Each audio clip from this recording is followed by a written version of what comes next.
नमस्कार, इस चैनल में आपका हार्दिक स्वागत है। यह मुख्यतः आपको भूगोल से संबंधित जानकारी और उसके सिलेबस को भी कंप्लीट कराएगा, जिसमें हम पहले सीरीज में आपको बता दिए थे कि पृथ्वी और सौरमंडल से उत्पत्ति के संबंधित कुछ महत्वपूर्ण कॉन्सेप्ट आपको इसके पहले वीडियो में बता दिया गया है, जिसमें से हम आगे इस वीडियो में बताएंगे कि जो 3 मुख्य कॉन्सेप्ट थे पृथ्वी और सौरमंडल की उत्पत्ति के संबंध में। जो फर्स्ट था आपका मोनिस्टिक हाइपोथेसिस, यानी कि द्वैतवादी संकल्पना। इसको पेरेंटल हाइपोथेसिस भी कहते हैं, यानी कि पैतृक संकल्पना। और दूसरा था आपका अद्वैतवादी संकल्पना, जिसको बोलते हैं डुअलिस्टिक कंसेप्ट। और तीसरा था आपका मॉडर्न थ्योरी, जो है बिग बैंग की थ्योरी जैसे।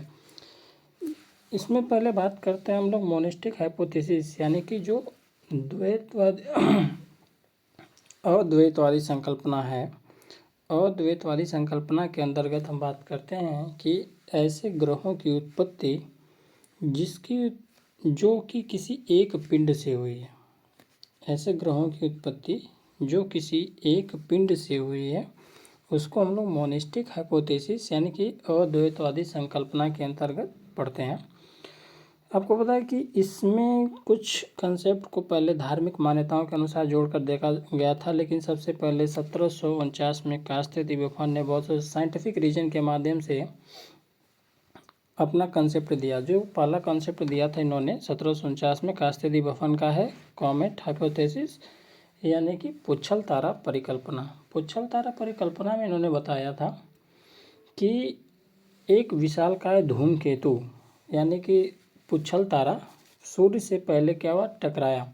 सूर्य से टकराने पर बहुत सारे क्या हुए, उससे छोटे बड़े पिंड क्या हुए, अलग हुए। जो बड़े पिंड थे वो ग्रहों के रूप में बदले, और जो छोटे पिंड थे वो उपग्रहों के रूप में बदले। कॉमेट हाइपोथेसिस को इसको समझेंगे कि पहले से एक ये सूर्य था और बाहर से कोई धूमकेतु क्या आके इसे टकराया। इसे टकराने के बाद क्या हुआ, कुछ छोटे छोटे पिंड इससे क्या हुए, अलग अलग हो गए।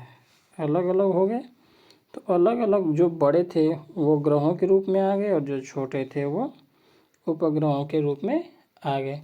लेकिन इस कंसेप्ट से कुछ ज़्यादा साइंटिफिक रीजन नहीं आता है कि सौर मंडल में ये सूर्य की उत्पत्ति कैसे हुई, तो इस कंसेप्ट को उतना ज़्यादा मान्यता नहीं दिया गया है। लेकिन कई कई प्रश्नों से पूछ दिया जाता है कि जो कॉमेट पुच्छल तारा परिकल्पना है वो किसके द्वारा दिया गया, तो कास्ते दी बुफन द्वारा। कब, तो 1749 में। जो कॉमेट शब्द है ये ग्रीक वर्ड से लिया गया है। वो इसका मीन्स होता है कि लॉन्ग हेयर्ड।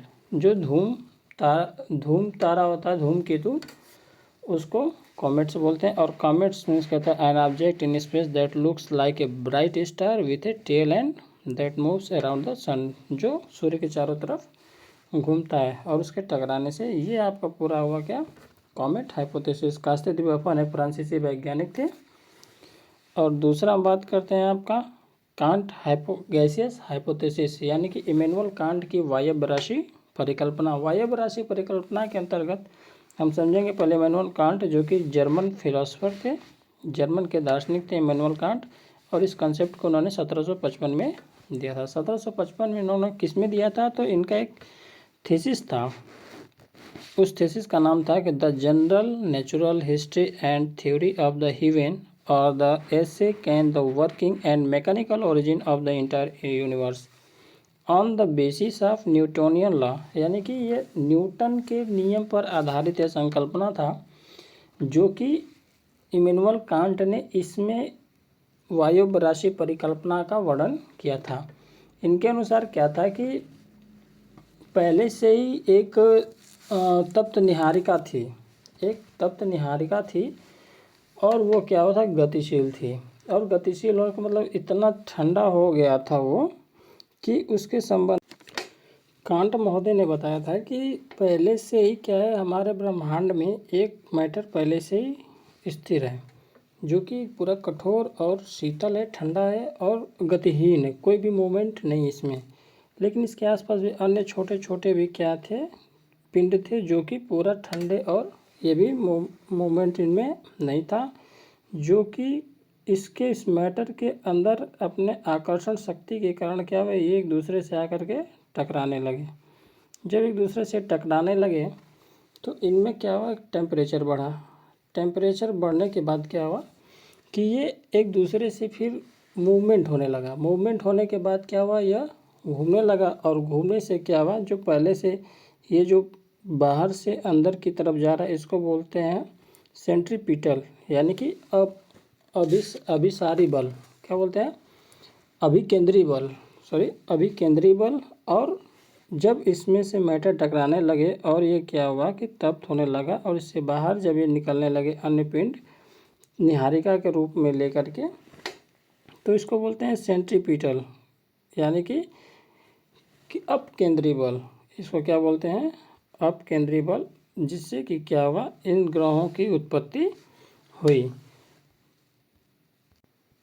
इस प्रकार से निहारिका के आकार में निरंतर वृद्धि के कारण घूर्णन की गति इतनी तीव्र हो गई कि अपकेंद्री बल अभिकेंद्री बल से ज़्यादा हो गया, यानी कि अवे फ्रॉम सेंटर, यानी कि अपकेंद्री बल अभिकेंद्री बल से अधिक हो जाने के कारण इनके गैसीय पिंड केंद्र में उभार बन गया और ये उभार आकार में बड़ा होता चला गया।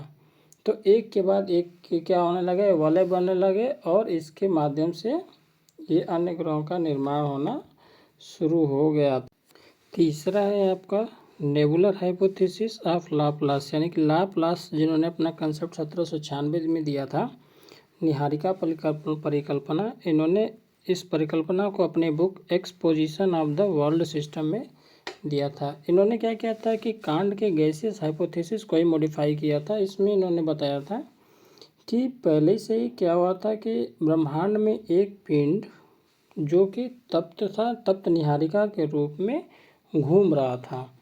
लेकिन हुआ था क्या कि तप्त निहारिका रूप में घूमने के पहले से गतिशील थी, तो इसके ऊपर जो टेम्परेचर था धीरे धीरे डिक्रीज हो रहा था, टेम्परेचर कम हो रहा था। तो कम होने के कारण क्या होता है, इसके आयतन में कमी आ रही थी। आयतन में कमी आने के कारण क्या हुआ था, और इसमें शीतलन बढ़ रही थी। शीतलन बढ़ने की वजह से इसके आयतन में कमी हो रही थी। तो अब इतना कम होते गए और मूवमेंट भी था, तो इस मूवमेंट से कारण आयतन और शीतलन में कमी के कारण जो इसके छोटे छोटे पार्ट्स थे, तो वो छोटे छोटे पार्ट्स क्या हुए, वो अलग होने लगे।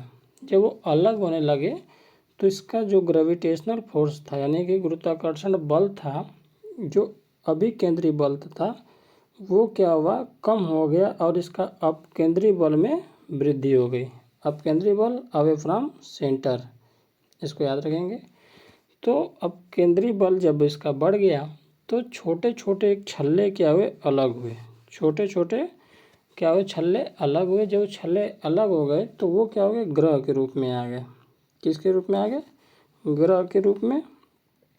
और ग्रह के रूप में आने के बाद और जो पिंड बचा रह गया था उसको क्या बोलिए, सूर्य। वो किसके रूप में बचा रह गया, सूर्य। तो नेबुलर हाइपोथेसिस ऑफ लाप्लास का जो कंसेप्ट था, इन्होंने इस पर ये बताया था कि सोलर सिस्टम की उत्पत्ति और ग्रहों की उत्पत्ति कैसे हुई थी। तो इस वीडियो के माध्यम से बस केवल अद्वैतवादी संकल्पना के बारे में बताए हैं, जो मोनोस्टिक हाइपोथेसिस है, और अन्य कंसेप्ट इसके अगले वीडियो में आप लोगों को बताएंगे, जैसे कि चैम्बरलिन का ग्रहाणु परिकल्पना है, बाइनरी स्टार हाइपोथेसिस है, नोवा हाइपोथेसिस है, इंटरस्टेलर डस्ट हाइपोथेसिस है। इसके अगले वीडियो में हम आपको बताएंगे। तब तक के लिए जय हिंद, नमस्कार। और अपने नए हैं तो इस चैनल को लाइक कीजिए, शेयर करिए और सब्सक्राइब कीजिए। Thank you.